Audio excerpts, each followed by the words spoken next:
Kata beliau bahwa kita memang sunat memberikan nama kita Muhammad, karena Allah pernah mengatakan kepada Nabi melalui Jibril. Allah pernah mengatakan kepada Nabi melalui Jibril. Apa yang dikatakan oleh Allah? Inni lau azibu man summiya bismika binnar. Aku tidak akan memberi azab orang-orang yang namanya sama dengan engkau, wahai Muhammad.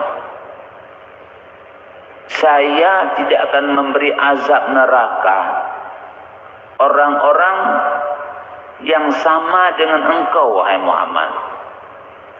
Ini kata Allah kepada Nabi melalui malaikat Jibril. Satu.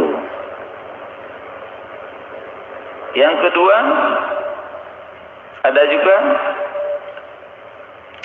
astahi an u'azibu binnar.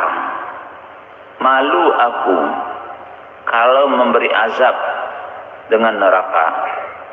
Nah, jadi ada dua versi riwayat. Yang pertama, lau azibu innani lau azibu. Satu lagi, astahi an azibu bin nari man summiya bismika. Malu Allah Ta'ala. Ini faedah kita memberi nama anak kita dengan nama Muhammad. Ini Muhammad toh. Ya, nggak ada tambahan yang lain.